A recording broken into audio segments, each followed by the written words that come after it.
శుక్లాంబరధరం విష్ణుం శశివర్ణం చతుర్భుజం ప్రసన్నవదనం ఛాయేత్ సర్వవిఘ్నోపశాంతయే. మారుతి అశోకవనం విధ్వంసమునర్చుట, రావణుని సభలో ప్రవేశించుట. ఆంజనేయుడు సీతాదేవికి శిరస ప్రణమిలి వనమును ప్రవేశించెను.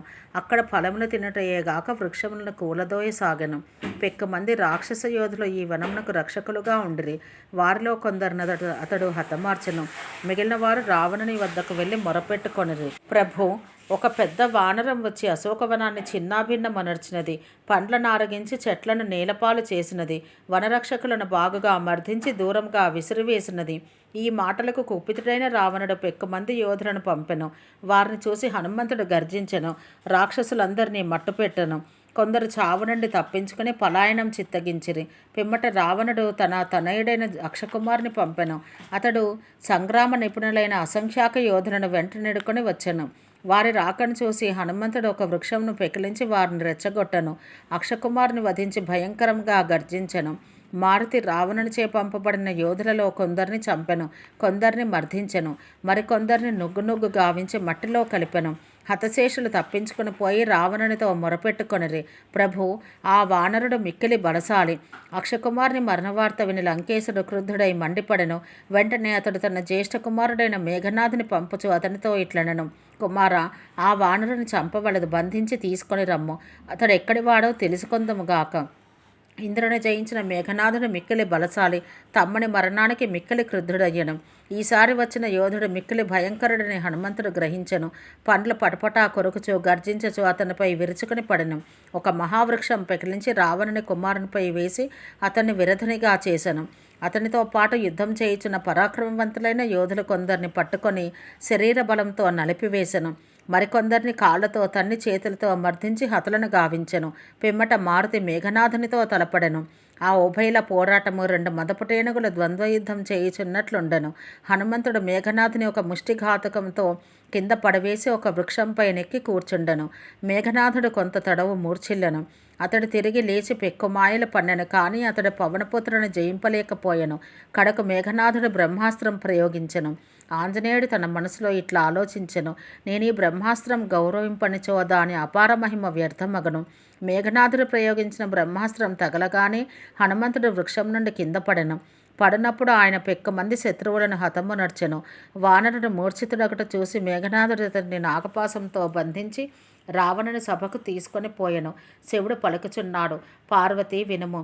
శ్రీరాముని నామజప ప్రభావంచే మనుషుల సంసార బంధముల నుండి విముక్తులయ్యెదరు.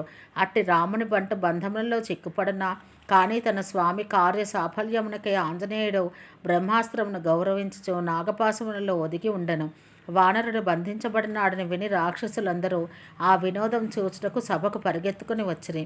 హనుమంతుడు దశముఖుని సభను అతని అష్టైశ్వర్యములను చూచెను. దేవతలు దిక్పాలురు సభలో చేతులు కట్టుకుని సవినయంగా నిలబడి ఉండిరి. వారు క్రూరములైన రావణుని చూపులచే వణికిపోవుచుండెను. రావణుని ప్రతాపం చూచియు హనుమంతుడు ఏమాత్రం చలించలేదు. సర్పముల మధ్య గరుడుని వలె అతడు నిర్భయుడై నిలుచుండెను. దశాననుడు వాయునందనను చూసి పరుషంలాడుచూ పరిహసించెను. కానీ తన పుత్రమరణం జ్ఞప్తికి రాగానే అతని మనసునందు విషాదం పొడసూపెను. లంకేశ్వరుడు ఇట్లు పలికెను. ఓ వానరా, నీవెవడవు? ఎవని బలం చూచుకుని నీవు నా వనంలోని వృక్షములన్నింటినీ నీలగూల్చితివి? నీవెప్పుడైనా నా పేరును కీర్తిని విని ఉంటివా? అరే శఠుడా, నీవు అత్యంత నిర్భయుడుగా కనబడుతున్నావు. ఏ అపరాధానికై నీవు రాక్షసులను హతమార్చితివి? మూర్ఖుడా, తెలుపుము. నీకు ప్రాణముల మీద తీపి లేదా? వాయుసేనుడిట్లు ప్రత్యుత్తరమిచ్చెను. దశానన, రావణ, వినుము. శ్రీరాముని బలపరాక్రమాలను గురించి నీ విరగవు కాబోలు. ఆయన బల ప్రభావం వల్లనే ప్రకృతి సమస్త బ్రహ్మాండములను సృష్టించుచున్నది. బ్రహ్మ విష్ణు మహేశ్వరుల జగత్ సృష్టి లయములను నెరుపుచుండుట ఆయన ప్రభావం వల్లనే. సహస్ర ఫణములు గల శేషుడు పర్వతంలో వనంలో గల ఆ బ్రహ్మాండముల భారమును మోయగలుగుట ఆయన వల్లనే. దేవతలను రక్షించుటకును నీలాంటి దుష్టులను శిక్షించుటకు ఆయనయే పెక్కు అవతారాలు దాల్చుచుండును. ఆయన అమోఘమైన శివధనస్సు విరిచి నీ అహంకారం రూపమాపెను. రాజన్యుల మదమనచెను. ఖరదూషణ త్రిశిరులను వాలి మొదలగు బలశాలను వధించినది ఆయనయే. మహిమాన్వితుడైన ఆయన బలంలోని లవలేశ ప్రభావంనే నీవు ఈ సమస్త చరాచర జగత్తును జయింపగలిగితివి. మూర్ఖుడా, అట్టి బలపరాక్రమ సంపన్నుడైన శ్రీరాముని యొక్క ధర్మపత్నిని నీవు అపహరించితివి. నన్ను ఆ శ్రీరామచంద్రస్వామి దూతగా ఎరుగము. నీ సామర్థ్యం నాకు తెలియనిది కాదు. సహస్రబాహువుతో పోరాడి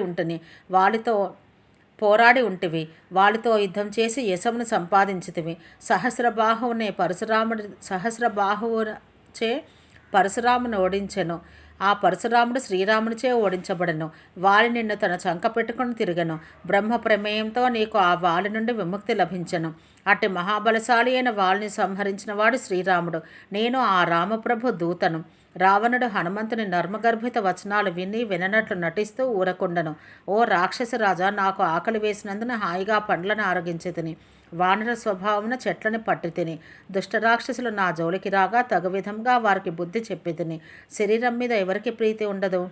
నీ కుమారుడు మేఘనాథుని నన్ను బంధించను. దానికై సిగ్గుపడటలేదు. ఏలాన నా స్వామి కార్యం నెరవేర్చదలిచి తిని. రావణ, చేతులు జోడించి ప్రార్థించెదను. అహంకారం వేడి నా మాట వినము. నీ వంశ మర్యాద కాపాడుకొనము. భ్రమలు పెట్టుకొనక భక్తుల భయములను పారద్రోలినట్టు శ్రీరామచంద్ర భగవాన్ని భజింపుము. సురాసురులను, సమస్త చరాచర జగత్తును లయమునర్చు కాలుడు కూడా ఆయనకు భయపడను.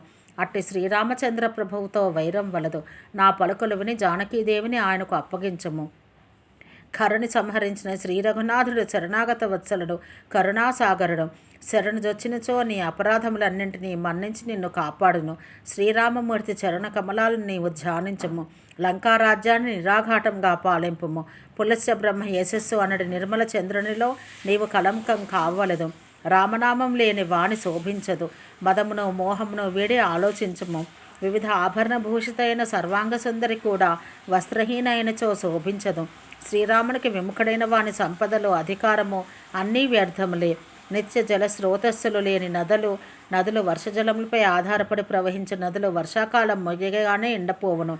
దశానన వినుము, నేను ప్రతిజ్ఞ చేసి చెబుతున్నాను. శ్రీరాముని ఎదిరించిన వ్యక్తిని ఎవరు రక్షించజాలరు కనుక ఆ ప్రభువునెడ వైరం పోని నిన్ను వేలకొలది బ్రహ్మ విష్ణు మహేశ్వరులు కూడా కాపాడజాలరు. మోహజనితమైన దుఃఖప్రదమైన తమోగుణాత్మకమైన దురభిమానం వీడుము. రఘువంశ ప్రభువు కృపానిధానము అయిన శ్రీరామచంద్రుని భజింపుము. ఓం శాంతి శాంతి శాంతి.